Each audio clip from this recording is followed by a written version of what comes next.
বিসমিল্লাহির রহমানির রহিম। আসসালামু আলাইকুম। রাশেদা ডেলি ব্লগ থেকে সবাইকে স্বাগত। নতুন একটি ব্লগ ভিডিও নিয়ে আমি রাশেদা আপনাদের মাঝে হাজির হয়েছি। আশা করছি সবাই সম্পূর্ণ ভিডিও দেখে যাবেন। আর ভালো লাগলে আমার এই চ্যানেলটিকে সবাই সাবস্ক্রাইব করে দিবেন আর লাইক দিয়ে সম্পূর্ণ ভিডিও দেখে নেবেন। তো আজকে আমি রান্না করব নতুন একটি আইটেম। তো জানি না এটাকে কিভাবে খেয়েছেন, কিন্তু আমি আজকে এটা এইভাবে রান্না করে খাবো। এতেও এটা আমরা বলি কহি। তো এটা কে কী নামে চিনেন জানি না, কিন্তু আমরা এটাকে কহি বলি। তো এই যে এখন কিন্তু কহিটাকে একটু ভালো করে চেঁচে নিব, কারণ এটা এরকম করে চাইছে নিয়ে তারপরে কিন্তু ভাজি কাটতে হয়। আর আমি কিন্তু আজকে ভাজি করব, তো তার জন্য এই যে আর এই কহি ভাজিটা কিন্তু ডিম দিয়ে খেলে কিন্তু অনেক মজা লাগে। তো আজকে কিন্তু আমি ডিম দিয়ে ভাজিটা করব। তো এই যে বাজারে কিন্তু এত সবজির দাম এখন বেড়ে গেছে, কারণ ওই যে বৃষ্টি হয়ে গেল একটা না, আর এখনও কিন্তু বৃষ্টি হইতেই আছে। তার জন্য কি করবো, আর যে এখানে 80 টাকা কেজি, সব কিছু 80 টাকা কেজি তরকারি। তো এই যে এখানে আমি কিন্তু হাফ কেজি আনছি। আর আমি অফ ক্যামেরায় কিন্তু এই যে কহিগুলা সুন্দর করে কেটে ধুয়ে রেখে দিয়েছি। আর এখানে দেখতেছেন ডিম, আর এখানে কাঁচামরিচ পেঁয়াজ কেটেছি, আর এখানে পটল। তো এই পটল ভাজবো, আর এলো এই কহি দিয়ে এই ডিম দিয়ে ভাজি করব। তো আমি কীভাবে ভাজি করি, তো সবাই সম্পূর্ণ ভিডিও দেখে যাবেন, কারণ সবাই কিন্তু এই ভাজিটা করেছেন, পারেন জানি, কিন্তু আমি কিভাবে করি ওইটাই কিন্তু আপনাদের মাঝে আমি তুলে ধরবো। তো তার জন্যই কিন্তু দেখানো আপনাদের। আর আমার চ্যানেলটা যেহেতু ডেলি ব্লগ, তো ডেলি ব্লগ মানে তো প্রতিদিনে আমি কি কি কাজ করি, কোথায় যাই, কি করি, কি খাই, এটা নিয়ে কিন্তু আমার এই ব্লগ বানানো। তো আমি ওইটাই কিন্তু চেষ্টা করি তুলে ধরার জন্য। তো এই যে এখন আমি কিন্তু ভাজিটা বসাই দিব। তো তার জন্য এই যে চুলাতে কড়াই বসাই দিছি। তো এখন আবার আমি তেলটা ঢেলে দিব। মরিচ আর হচ্ছে এই যে পেঁয়াজ কেটে রেখেছিলাম,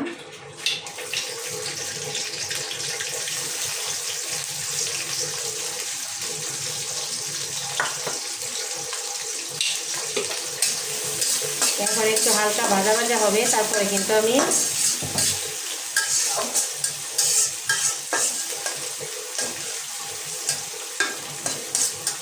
লবণটা দিয়ে দেবো, কারণ এখন লবণ দিলে না ছিটতে এসে পুরো চুলা টুলা করে নষ্ট হয়ে যাবে, এই জন্য পরে দেবো লবণ। তো এই যে এখন আমি সামান্য পরিমাণ পানি দিয়ে দিব, বেশি দেবো না পানি।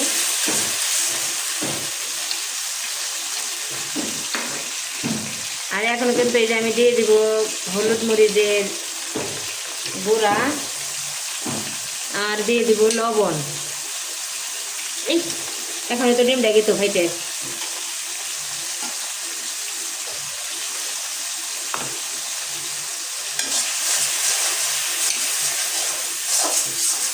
তো একটু মশলাটা কষাই নেই, তারপরে ডিমটা দিয়ে দিব। তো আমি কিন্তু এখন এই যে ডিমটা একটু ফাটিয়ে নেব।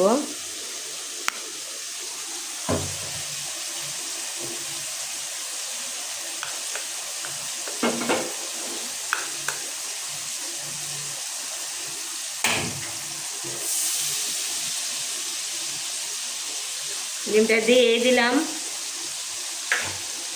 আর এখন একটু নাড়াচাড়া দিব। সব মশলার সাথে মিশে এই যে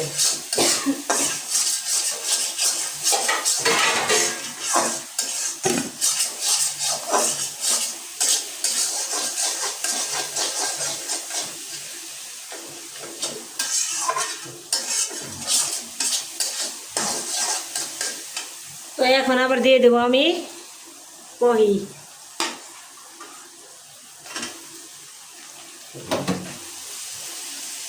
সহজ একটা রেসিপি, খেতেও ভালো লাগে রুটি দিয়ে সকালবেলা নাস্তা।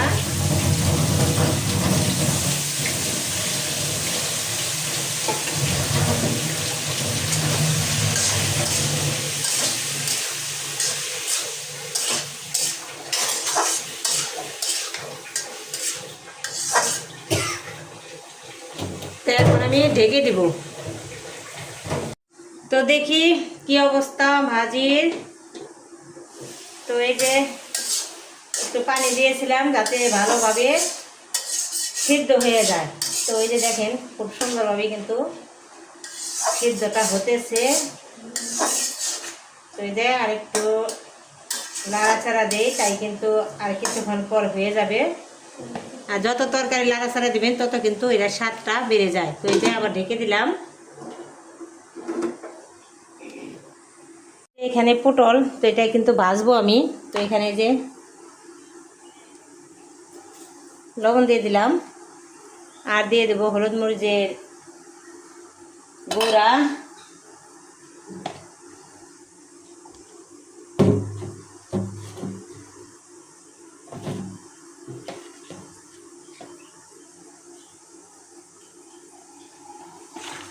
একটু মাখাই নিই।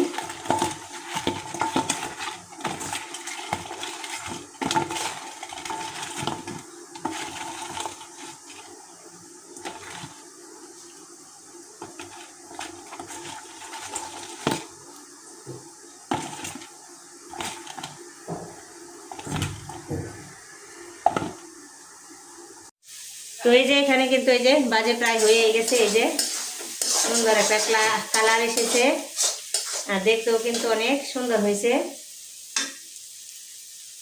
তো আপনাদের একটু সামনে নিয়ে দেখাই। তো এই যে দেখেন,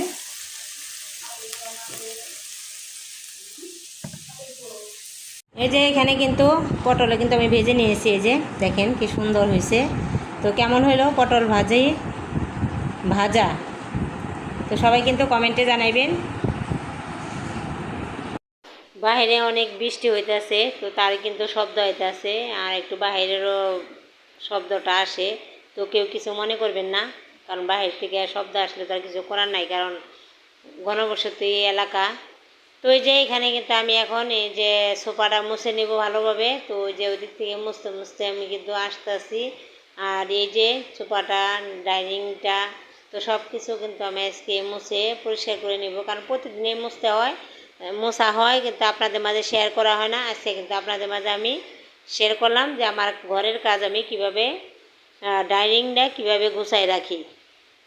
তো এই যে দেখছেন সব কিছু সুন্দরভাবে আমি পরিষ্কার করে মুছে, তারপরে কিন্তু বালিশগুলা যেভাবে থাকা দরকার গুছিয়ে ঠিক ওইভাবেই আমি রেখে দিব। তো এই দেখেন এই যে কি সাদা, এত ময়লা যে কোত্থেকে আসে দেখছেন। প্রতিটা দিন কিন্তু ওইভাবে পরিষ্কার করা হয়, তারপরও এই যে এরকম ধুলা দিয়ে একবারে সব ফার্নিচারগুলা এরকম বইরা থাকি। তো আর প্রতিদিনই মুছতে হয়।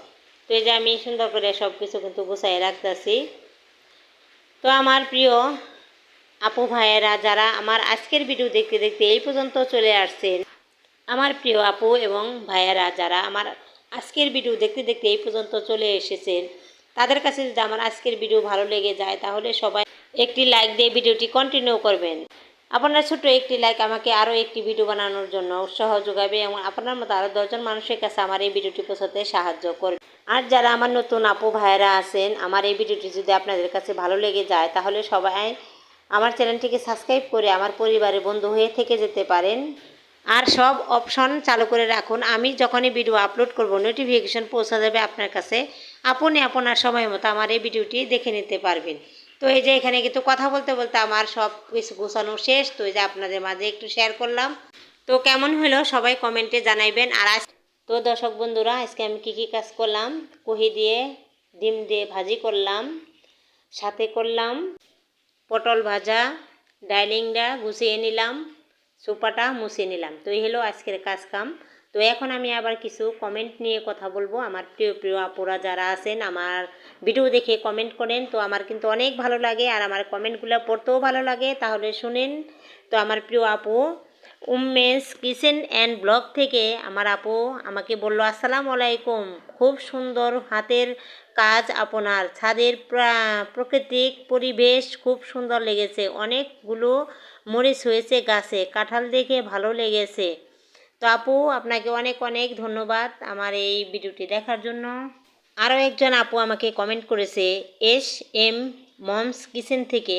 আপু বলেছেন, আসসালামু আলাইকুম আপু, লাইক দিয়ে দেখা শুরু মাত্রই ভীষণ ভালো লেগেছে, আপনার দুটো ভিডিওই দেখে নিলাম একসাথে আপু। খেসারির ডালের পেঁয়াজও আমার ভীষণ পছন্দ। আপু এখনই খেতে ইচ্ছে করছে। তো অনেক অনেক ধন্যবাদ আপু আপনাদের আমার এই ভিডিওটি ভালো লাগার জন্য। আমার ভিডিও দেখে কিন্তু আমার আপু ভাইয়েরা যারা আছেন সবাই কিন্তু আমাকে ভালো ভালো কমেন্ট করেন, সুন্দর সুন্দর। তো ভিডিও আর বেশি বড় করব না, তো অনেকটাই বড় হয়ে গেছে। তো সবাই স্কিপ করে দেখবেন না, কেটে কেটে দেখবেন না। তো সবাই ভালো থাকবেন, সুস্থ থাকবেন। আল্লাহ হাফেজ, আসসালামু আলাইকুম।